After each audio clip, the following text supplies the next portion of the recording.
Hi friends, welcome to Kerala PSC short notes.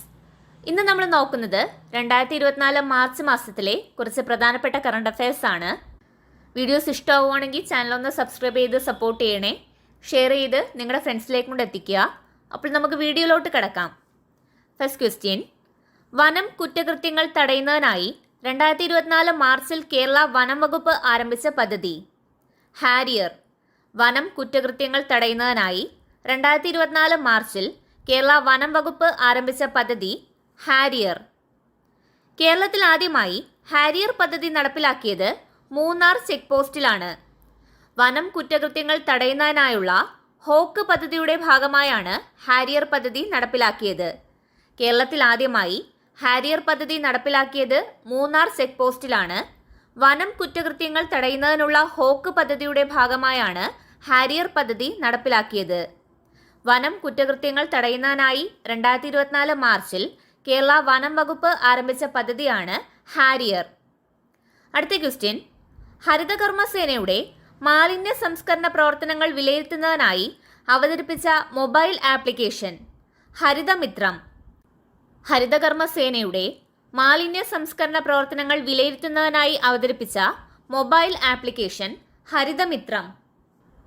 അടുത്തത്, 2024 വിലാസിനി സ്മാരക novel പുരസ്കാരം നേടിയ സാഹിത്യകാരൻ ഷാനവാസ് പോങ്ങനാട്. 2024 വിലാസിനി സ്മാരക നോവൽ പുരസ്കാരം നേടിയ സാഹിത്യകാരൻ ഷാനവാസ് പോങ്ങനാട്. ഷാനവാസ് പോങ്ങനാടിൻ്റെ നിലം തൊട്ട നക്ഷത്രങ്ങൾ എന്ന കൃതിയാണ് 2024 വിലാസിനി സ്മാരക നോവൽ പുരസ്കാരത്തിന് അർഹമായത്. ഷാനവാസ് പോങ്ങനാടിൻ്റെ നിലം തൊട്ട നക്ഷത്രങ്ങൾ എന്ന കൃതിയാണ് 2024 വിലാസിനി സ്മാരക നോവൽ പുരസ്കാരത്തിന് അർഹമായത്. ഒന്നുകൂടി, വനം കുറ്റകൃത്യങ്ങൾ തടയുന്നതിനായി 2024 മാർച്ചിൽ കേരള വനം വകുപ്പ് ആരംഭിച്ച പദ്ധതിയാണ് ഹാരിയർ. ഹരിതകർമ്മസേനയുടെ മാലിന്യ സംസ്കരണ പ്രവർത്തനങ്ങൾ വിലയിരുത്തുന്നതിനായി അവതരിപ്പിച്ച മൊബൈൽ ആപ്ലിക്കേഷനാണ് ഹരിതമിത്രം. 2024 വിലാസിനി സ്മാരക നോവൽ പുരസ്കാരം നേടിയ സാഹിത്യകാരൻ ഷാനവാസ് പോങ്ങനാട്. ഷാനവാസ് പോങ്ങനാടിൻ്റെ നിലം തൊട്ട നക്ഷത്രങ്ങൾ എന്ന കൃതിയാണ് 2024 വിലാസിനി സ്മാരക നോവൽ പുരസ്കാരത്തിന് അർഹമായത്.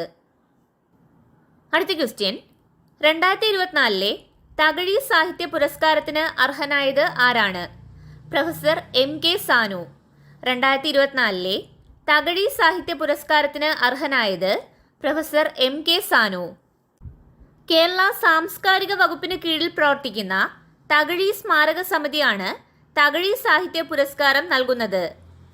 50,000 രൂപയും ശില്പവും പ്രശസ്തി പത്രവും അടങ്ങുന്നതാണ് പുരസ്കാരം.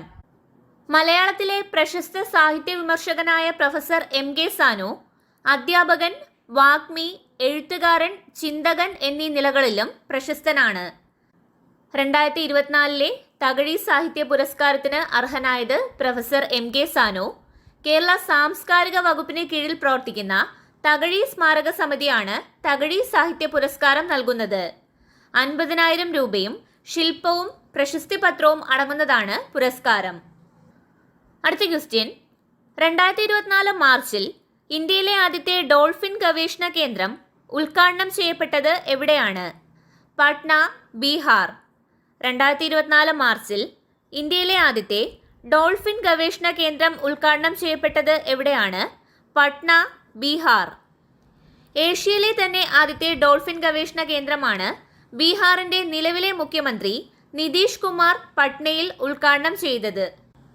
അടുത്തത്, 2024 മാർച്ചിൽ പ്രധാനമന്ത്രി നരേന്ദ്രമോദി രാജ്യത്തിന് സമർപ്പിച്ച ഇന്ത്യയിലെ ആദ്യത്തെ അണ്ടർ വാട്ടർ മെട്രോ തുരങ്കപാത ഏത് നദിയിലാണ്? ഹൂഗ്ലി.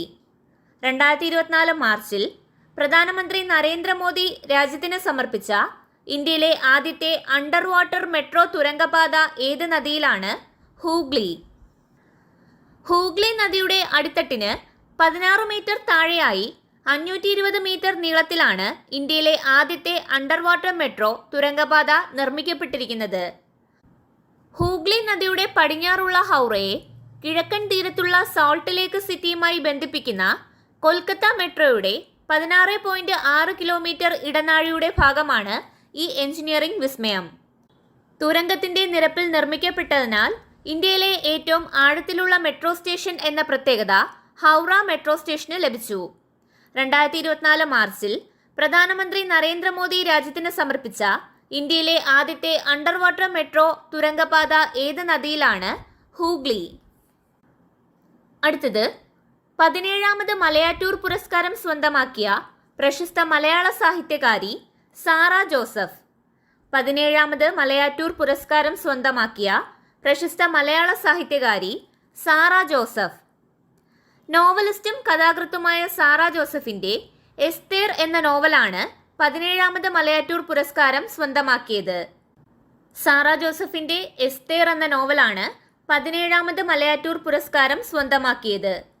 യുവ എഴുത്തുകാർക്കുള്ള 2024 മലയാറ്റൂർ പ്രൈസ് വള്ളുവനാടൻ വിഷുക്കുടുക്ക എന്ന ഓർമ്മക്കുറിപ്പുകളിലൂടെ രജനി സുരേഷ് സ്വന്തമാക്കി. യുവ എഴുത്തുകാർക്കുള്ള 2024 മലയാറ്റൂർ പ്രൈസ് വള്ളുവനാടൻ വിഷുക്കുടുക്ക എന്ന ഓർമ്മക്കുറിപ്പുകളിലൂടെ രജനി സുരേഷ് സ്വന്തമാക്കി. 2024 മാർച്ചിൽ 17ാമത് മലയാറ്റൂർ പുരസ്കാരം സ്വന്തമാക്കിയ മലയാള സാഹിത്യകാരി സാറ ജോസഫ്. എസ്തേർ എന്ന നോവലിനാണ് പുരസ്കാരം ലഭിച്ചത്. യുവ എഴുത്തുകാർക്കുള്ള 2024 മലയാറ്റൂർ പ്രൈസ് വള്ളുവനാടൻ വിഷുക്കുടുക്ക എന്ന ഓർമ്മക്കുറിപ്പുകളിലൂടെ രജനി സുരേഷ് സ്വന്തമാക്കി. അടുത്തത് അമിതഭാരം കയറ്റിവരുന്ന വാഹനങ്ങളെ പരിശോധിച്ച് പിടികൂടുന്നതിനായി 2024 മാർച്ചിൽ കേരള വിജിലൻസ് നടപ്പിലാക്കിയ ദൗത്യ പരിപാടി ഓപ്പറേഷൻ ഓവർലോഡ്. അമിതഭാരം കയറ്റിവരുന്ന വാഹനങ്ങളെ പരിശോധിച്ച് പിടികൂടുന്നതിനായി 2024 മാർച്ചിൽ കേരള വിജിലൻസ് നടപ്പിലാക്കിയ ദൗത്യ പരിപാടി ഓപ്പറേഷൻ ഓവർലോഡ്. 2024 മാർച്ചിൽ നാറ്റോ സൈനിക സഖ്യത്തിലെ അംഗമായി ഔദ്യോഗികമായി പ്രഖ്യാപിക്കപ്പെട്ട രാജ്യം സ്വീഡൻ. 2024 മാർച്ചിൽ നാറ്റോ സൈനിക സഖ്യത്തിലെ അംഗമായി ഔദ്യോഗികമായി പ്രഖ്യാപിക്കപ്പെട്ട രാജ്യം സ്വീഡൻ.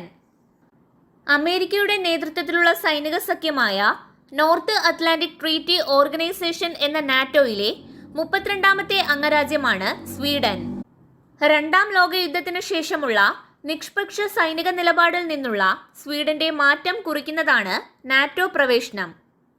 യുക്രൈനിലെ റഷ്യൻ അധിനിവേശത്തിന്റെ പശ്ചാത്തലത്തിൽ 2022 സ്വീഡൻ നാറ്റോയിൽ അംഗമാകാനുള്ള അപേക്ഷ നൽകിയത്.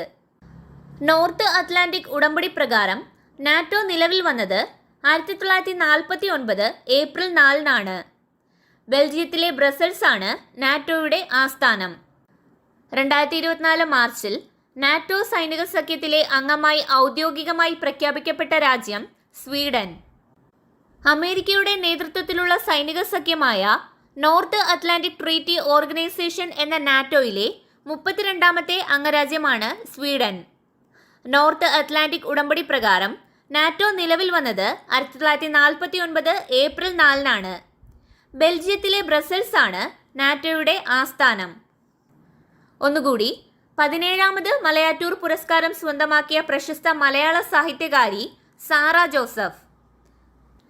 അമിതഭാരം കയറ്റിവരുന്ന വാഹനങ്ങളെ പരിശോധിച്ച് പിടികൂടുന്നതിനായി 2024 മാർച്ചിൽ കേരള വിജിലൻസ് നടപ്പിലാക്കിയ ദൗത്യ പരിപാടി ഓപ്പറേഷൻ ഓവർലോഡ്. 2024 മാർച്ചിൽ നാറ്റോ സൈനിക സഖ്യത്തിലെ അംഗമായി ഔദ്യോഗികമായി പ്രഖ്യാപിക്കപ്പെട്ട രാജ്യം സ്വീഡൻ. അടുത്ത ക്വസ്റ്റ്യൻ, 2024 മാർച്ചിൽ ഫ്രഞ്ച് ഓപ്പൺ ബാഡ്മിന്റൺ ടൂർണമെന്റിൽ പുരുഷ ഡബിൾസിൽ കിരീടം നേടിയ ഇന്ത്യൻ സഖ്യം സാത്വിക് സായിരാജ് ചിരാഗ് ഷെട്ടി സഖ്യം. 2024 മാർച്ചിൽ ഫ്രഞ്ച് ഓപ്പൺ ബാഡ്മിന്റൺ ടൂർണമെന്റിൽ പുരുഷ ഡബിൾസിൽ കിരീടം നേടിയ ഇന്ത്യൻ സഖ്യം സാത്വിക് സായിരാജ് ചിരാഗ് ഷെട്ടി സഖ്യം. നിലവിൽ ലോക 1ാം റാങ്കുകാരായ സാത്വിക് സായിരാജ് ചിരാഗ് ഷെട്ടി സഖ്യത്തിന്റെ 2024 ആദ്യ കിരീടമാണിത്. രണ്ടാം തവണയാണ് സാത്വിക് സായിരാജ് ചിരാഗ് ഷെട്ടി സഖ്യം ഫ്രഞ്ച് ഓപ്പൺ നേടുന്നത്. 2022 ഇതിനു മുമ്പ് ഇവർ കിരീടം നേടിയിട്ടുള്ളത്. 2024 മാർച്ചിൽ ഫ്രഞ്ച് ഓപ്പൺ ബാഡ്മിന്റൺ ടൂർണമെന്റിൽ പുരുഷ ഡബിൾസിൽ കിരീടം നേടിയ ഇന്ത്യൻ സഖ്യം സാത്വിക് സായിരാജ് ചിരാഗ് ഷെട്ടി സഖ്യം. അടുത്ത ക്വസ്റ്റ്യൻ, മികച്ച ചിത്രത്തിനുള്ള 2024 96ാമത് ഓസ്കാർ പുരസ്കാരം നേടിയ ചലച്ചിത്രം ഓപ്പൺഹൈമർ. മികച്ച ചിത്രത്തിനുള്ള 2024 96ാമത് ഓസ്കാർ പുരസ്കാരം നേടിയ ചലച്ചിത്രം ഓപ്പൺഹൈമർ. ഓപ്പൺഹൈമർ എന്ന ചിത്രം സംവിധാനം ചെയ്ത ക്രിസ്റ്റഫർ നോളനാണ് മികച്ച സംവിധായകനുള്ള 96ാമത് ഓസ്കാർ പുരസ്കാരം നേടിയത്. ഓപ്പൺഹൈമർ എന്ന ചിത്രത്തിലെ പ്രകടനത്തിന് കിലിയൻ മർഫി മികച്ച നടനായും തിരഞ്ഞെടുക്കപ്പെട്ടു. പുവർ തിങ്സ് എന്ന ചിത്രത്തിലെ പ്രകടനത്തിലൂടെ മികച്ച നടിക്കുള്ള പുരസ്കാരം എമ്മ സ്റ്റോൺ സ്വന്തമാക്കി. The boy and the heron ആണ് മികച്ച അനിമേഷൻ ചിത്രത്തിനുള്ള 96ാമത് ഓസ്കാർ നേടിയത്. ഒന്നുകൂടി, മികച്ച ചിത്രത്തിനുള്ള 2024 96ാമത് ഓസ്കാർ പുരസ്കാരം നേടിയത് ഓപ്പൺഹൈമർ. ഓപ്പൺഹൈമർ എന്ന ചിത്രം സംവിധാനം ചെയ്ത ക്രിസ്റ്റഫർ നോളനാണ് മികച്ച സംവിധായകനുള്ള 96ാമത് ഓസ്കാർ പുരസ്കാരം നേടിയത്. ഓപ്പൺഹൈമർ എന്ന ചിത്രത്തിലെ പ്രകടനത്തിന് കിലിയൻ മർഫി മികച്ച നടനായും തിരഞ്ഞെടുക്കപ്പെട്ടു. പുവർ തിങ്സ് എന്ന ചിത്രത്തിലെ പ്രകടനത്തിലൂടെ മികച്ച നടിക്കുള്ള പുരസ്കാരം എമ്മ സ്റ്റോൺ സ്വന്തമാക്കി. The boy and the heron ആണ് മികച്ച അനിമേഷൻ ചിത്രത്തിനുള്ള 96ാമത് ഓസ്കാർ നേടിയത്. അടുത്ത ക്വസ്റ്റ്യൻ, അഗ്നി 5 ഭൂഖണ്ഡാന്തര ആണവ ബാലിസ്റ്റിക് മിസൈലിന്റെ പരിഷ്കരിച്ച പതിപ്പ് വികസിപ്പിച്ച DRDO ശാസ്ത്രജ്ഞരുടെ സംഘത്തെ നയിച്ച മലയാളിയായ വനിത ഷീന റാണി. അഗ്നി 5 ഭൂഖണ്ഡാന്തര ആണവ ബാലിസ്റ്റിക് മിസൈലിന്റെ പരിഷ്കരിച്ച പതിപ്പ് വികസിപ്പിച്ച DRDO ശാസ്ത്രജ്ഞരുടെ സംഘത്തെ നയിച്ച മലയാളിയായ വനിത ഷീന റാണി. 2024 മാർച്ചിൽ ഇന്ത്യ വിജയകരമായി പരീക്ഷിച്ച തദ്ദേശീയമായി വികസിപ്പിച്ച ആണവായുധ വാഹക ശേഷിയുള്ള മിസൈലാണ് അഗ്നി 5. മിഷൻ ദിവ്യാസ്ത്ര എന്ന പേരിലാണ് അഗ്നി 5 മിസൈലിന്റെ പരീക്ഷണം നടന്നത്. DRDO ആണ് അഗ്നി 5 വികസിപ്പിച്ചത്. 2024 മാർച്ചിൽ ഇന്ത്യ വിജയകരമായി പരീക്ഷിച്ച തദ്ദേശീയമായി വികസിപ്പിച്ച ആണവായുധ വാഹക ശേഷിയുള്ള മിസൈലാണ് അഗ്നി 5. മിഷൻ ദിവ്യാസ്ത്ര എന്ന പേരിലാണ് അഗ്നി 5 മിസൈലിന്റെ പരീക്ഷണം നടന്നത്. DRDO ആണ് അഗ്നി 5 വികസിപ്പിച്ചത്. അപ്പോൾ ഇത്രയേ ഉള്ളൂ ഇന്നത്തെ ഒരു വീഡിയോ. ബാക്കി ക്വസ്റ്റ്യൻസ് അടുത്ത വീഡിയോയിൽ ഡിസ്കസ് ചെയ്യാം. വീഡിയോസ് ഇഷ്ടമാവുകയാണെങ്കിൽ ചാനലൊന്ന് സബ്സ്ക്രൈബ് ചെയ്ത് സപ്പോർട്ട് ചെയ്യണേ. ഷെയർ ചെയ്ത് നിങ്ങളുടെ ഫ്രണ്ട്സിലേക്കും കൂടെ എത്തിക്കുക. മറ്റൊരു നല്ല വീഡിയോയുമായി വീണ്ടും കാണാം. താങ്ക്